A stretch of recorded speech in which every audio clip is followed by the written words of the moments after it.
Bueno, vamos a continuar con el segundo vídeo de continuación de los cambios de estado y un poco explicar que, bueno, pues ya hemos visto todos los tipos de cambios de estado, que también lo habéis visto en segundo de la ESO, y bueno, recordar un poco que las temperaturas a las que se producen los cambios de estado pues son las temperaturas o cumplen una serie de características como que son que cada sustancia tiene sus propios valores, ¿vale? Es decir, cada sustancia tiene un valor concreto de temperatura de cambio de estado, son fijos, y son características de cada sustancia. Por ejemplo, la temperatura a la que funde el agua es la temperatura a la cual pasa del estado sólido al estado líquido, es 0 grados. Pero es que la temperatura a la de solidificación, que es la temperatura a la cual tiene lugar el paso del estado líquido al estado sólido, también es 0 grados. Con lo cual, fijaos que tanto las temperaturas, como ya dije, eran reversibles y esas temperaturas, tanto la de fusión como de solidificación, son iguales. En el caso del agua sería 0 grados. Igual ocurre con las temperaturas de ebullición y de condensación. En el caso del agua, la temperatura de ebullición, que ya hemos visto que es la temperatura a la cual el agua pasa del estado líquido al estado gas, en el caso de la presión en una atmósfera es 100 grados centígrados, y la temperatura de condensación, que es la temperatura a la cual el agua pasa del estado gas al líquido, también es 100 grados centígrados. Es decir, que estas temperaturas son iguales, ¿vale? También decir que las temperaturas de cambios de estado dependen de la presión. Eso ya lo hemos dicho en el anterior vídeo, a la que se encuentre. Quiere decir esto que la temperatura a la que bulle el agua pura es de 100 grados. ¿A qué presión? A la presión de una atmósfera. Pero si la presión es otra, como por ejemplo más baja, la temperatura a la que puede ebullir el agua es muy baja. Podemos hablar que para 0,017 atmósferas el valor es de 15 grados. Vale, ¿y cómo sabemos que las temperaturas de ebullición, fusión, solidificación, condensación, sublimación, esos valores de dónde salen? ¿Por qué sabemos que el agua ebulle a 100 grados? Bueno, pues porque hemos realizado un estudio experimental, ¿vale? Bien sea calentando o enfriando la sustancia determinada, y mientras se va anotando, ¿vale? Se va calentando o enfriando y se va anotando todo el tiempo las temperaturas que marcarían un termómetro que está introducido en la sustancia que queremos calcular su temperatura de cambio de estado, ¿vale?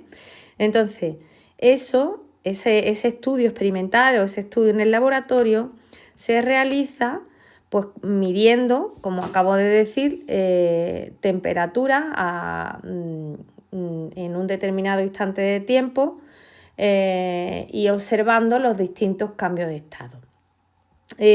Todo esto se puede recoger en una gráfica que se llaman gráficas de calentamiento o de enfriamiento y que vamos a ir estudiando, ¿vale? Imaginemos, por ejemplo, que vamos a hacer la gráfica de calentamiento del agua. ¿Qué quiere decir esto? Que vamos a tener agua en un depósito y que vamos a empezar a calentar ese agua y observando los distintos cambios de estado. Vamos a partir por una cierta cantidad de agua en estado sólido, es decir, hielo, y vamos a ver que medimos la temperatura de ese hielo inicial y va a ser, y en este caso pues imaginemos que es menos 20 grados centígrados, ¿vale? Bien, nosotros vamos a representar todo el tiempo la temperatura, ¿vale? Frente al tiempo, ¿vale? ¿De acuerdo? Según vaya transcurriendo el tiempo, desde menos 20 grados va a ir transcurriendo el tiempo, vamos a ir apuntando las distintas temperaturas que observan el termómetro. En este caso vamos a hacer una gráfica, cuidado con esto, una gráfica de calentamiento del agua, ¿de acuerdo? Vale, si nosotros partimos de menos 20 grados centígrados, ¿vale? el primer punto que tendremos sería menos 20. ¿Qué ocurre al ir calentando? Pues vamos a ir viendo distintos tramos, ¿vale? El primer tramo, que lo vemos aquí, este tramo, lo que ocurre es que vamos a ir calentando, ¿vale? Ese hielo y vamos a ir tomando las distintas temperaturas que va marcando un termómetro. Ese termómetro, fijaos que va marcando cada vez más temperatura, de menos 20 va subiendo hasta 0, ¿lo veis? Vamos a poner aquí otro cursor más fácil. Aquí va subiendo de menos 20 a 0, ¿vale? Veis que va calentándose el hielo. Aquí el estado de agregación que va a existir va a ser hielo, ¿vale? Solo y exclusivamente hielo. Ese es el tramo 1, en el que se produce un calentamiento, la temperatura del mechero se va a invertir en aumentar, o sea, el calor que da el mechero se va a invertir en aumentar su temperatura y va a pasar de menos 20 a 0 grados. ¿Y por qué a 0 grados? Bueno, pues ese es el segundo tramo. 0 grados es la temperatura de fusión del hielo, ¿vale? Entonces, a 0 grados se va a producir el cambio de estado de sólido a líquido, es decir, de hielo a agua. Fijaos que en el segundo tramo, que es donde se produce el cambio de estado de sólido a líquido, la temperatura es constante, como acabamos de decir en el vídeo anterior. Al llegar a 0 grados todo el calor se va a invertir en... Fijaos que qué curioso que la temperatura todo el rato es constante a pesar de que el mechero está calentando. Bueno, pues eso es porque el calor se invierte en fundir el hielo, es decir, en romper los enlaces, las fuerzas de cohesión que existían en el estado sólido.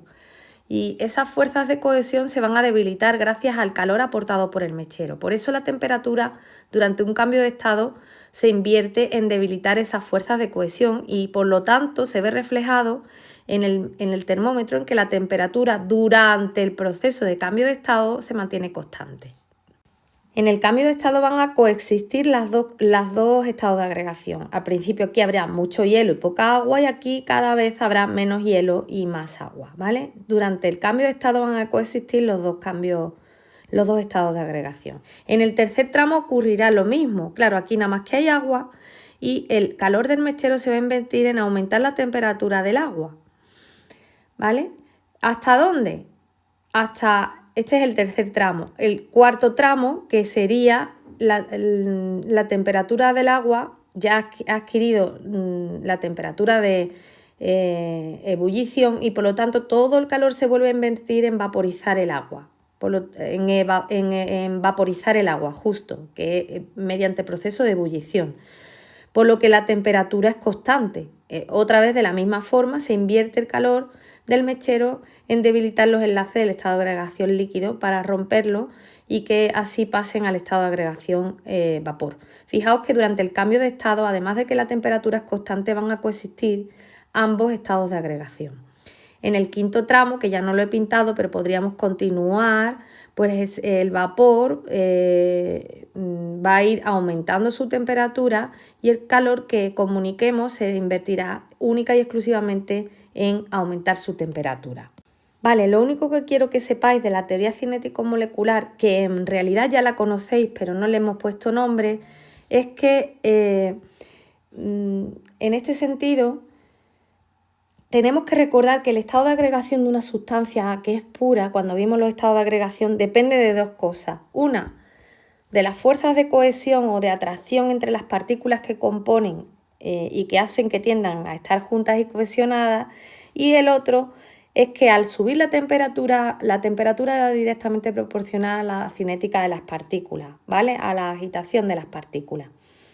Con lo que a medida que vamos aumentando la temperatura, las partículas se van separando de las posiciones de equilibrio y la estructura ya no es una estructura tan rígida y cohesionada, sino más fluida.